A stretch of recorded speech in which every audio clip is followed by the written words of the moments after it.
Bonjour Luce Bernard. Bonjour Philippe, bonjour tout le monde. Au sommaire de votre journal des médias. Beaucoup d'actu télé ce lundi matin. Thomas Soto qui arrête les interviews politiques le temps de la campagne présidentielle.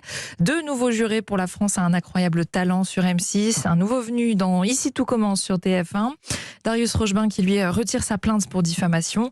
Et puis Franck Dubosc qui nous raconte pour Culture Média le téléfilm inspiré de son histoire personnelle qui est diffusé ce soir sur TF1.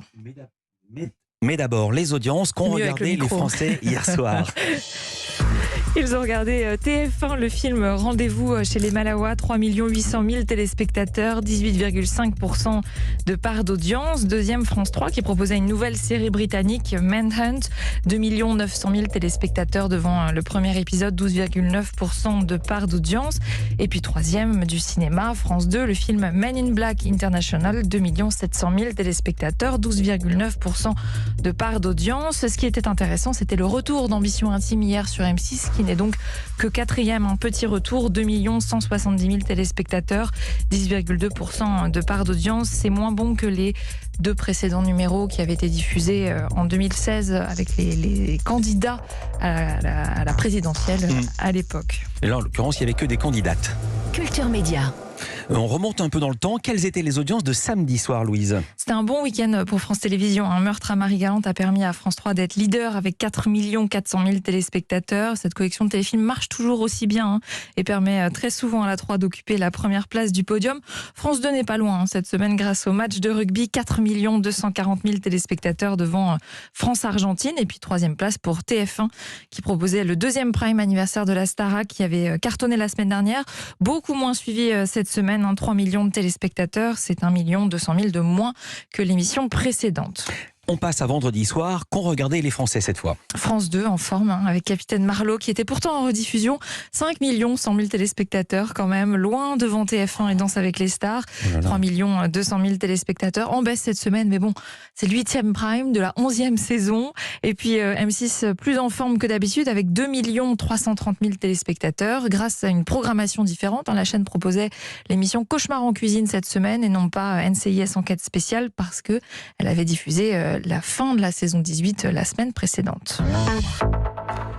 À la une de ce journal des médias qui débute maintenant, Thomas Soto se retire de l'émission politique de France 2 Élysée 2022. Et il n'assurera plus les remplacements ponctuels de Caroline Roux pour l'interview politique du matin, les 4 vérités, le temps de la campagne présidentielle, information du Figaro. Une décision liée à sa vie privée, à sa relation avec Maya Daboulot, la directrice de communication du Premier ministre. Dans une interview au Parisien, le journaliste assure que c'est sa décision. Difficile et assez injuste aussi. Il blâme l'époque devenue très violente et qui a tendance à tout hystériser. Avant même d'avoir ouvert la bouche, j'aurais été considéré comme coupable, même en étant irréprochable professionnellement, dit-il. Il fait ce choix pour ne pas fragiliser le travail et la perception de la rédaction de France 2, a-t-il raconté aux Parisiens. Thomas Soto restera quand même bien occupé. Il conserve Télématin tous les jours, les remplacements de Laurent Delahousse au journal de 20h et puis son émission hebdomadaire sur France Inter. Dans l'actualité des médias également, l'émission La France a un incroyable talent sur M6 va accueillir 2 jurés supplémentaires. Oui, en plus d'Éric Antoine, Marianne James, Sugar Sammy et Hélène Ségara, je vais y arriver. 2 humoristes viendront aider le jury le temps des demi-finales. Il s'agit d'Inès Reg, connue pour ses paillettes. Vous savez, je vais mettre des paillettes dans votre vie. Et puis Jeff Panaclock avec sa marionnette. On ne sait pas s'il viendra avec sa marionnette. Peut-être que ce sera 3 jurés finalement. Ils auront chacun en tout cas un golden buzzer. C'est ce vote qui leur permet de qualifier directement un candidat pour la finale. Et je crois que tout va bien jusqu'ici. Reconnu le générique de la série Ici tout commence sur TF1, série qui va accueillir un nouvel acteur. Un chef cuisinier bien connu des téléspectateurs de M6, Michel Saran.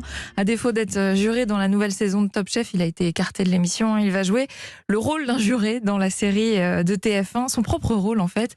Il commence le tournage la semaine prochaine pour 1 mois d'après Le Parisien. On poursuit ce journal des médias avec une actualité judiciaire. Le journaliste Darius Rochebin a retiré sa plainte contre le journal suisse Le Temps. Oui, c'était une plainte pour diffamation suite à la publication d'un article qui avait relayé plusieurs témoignages à l'encontre du journaliste. Il était accusé de gestes déplacés, propos salaces lorsqu'il travaillait à la RTS, la télévision suisse.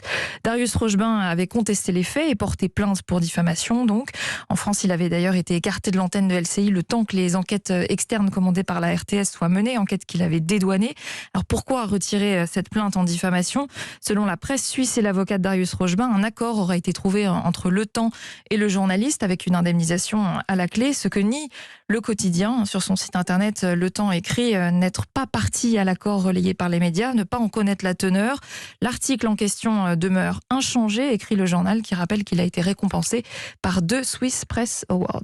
Et on termine ce journal avec TF1 qui diffuse ce soir un téléfilm inspiré de la vie du père de Franck Dubosc. Oui, sa fin de vie, c'est le comédien qui a eu l'idée. Alors il a raconté son histoire à un auteur et ses confidences sont devenues un scénario, celui de la dernière partie où l'acteur Guy Marchand incarne un homme atteint de la maladie de Charcot qui choisit de mourir plutôt que de continuer à souffrir. Alors son fils, joué par Franck Dubosc, se rend chez ses parents quelques jours avant pour tenter de se réconcilier avec son père, avec qui il a des relations très tendues, pleines de non-dits. Le film raconte fidèlement ces rapports compliqués entre Franck Dubosc, que Franck Dubosc avait réellement avec son père. Certaines scènes sont même tirées de situations vécues, mais ce n'est pas un calque parfait sur sa vie. Le personnage principal ne s'appelle pas Franck Dubosc. Il n'est d'ailleurs pas humoriste ou comédien, mais avocat, ce qui rend l'histoire plus universelle d'après Franck Dubosc.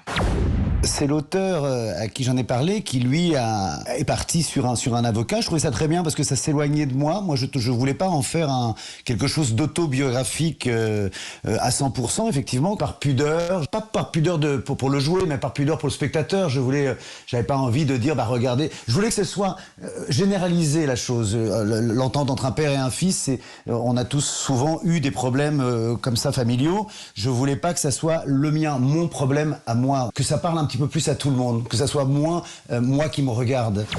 Son père est décédé en 2002, il y a près de 20 ans, de la maladie de Charcot. Franck Dubosc m'a raconté pourquoi il racontait son histoire seulement maintenant.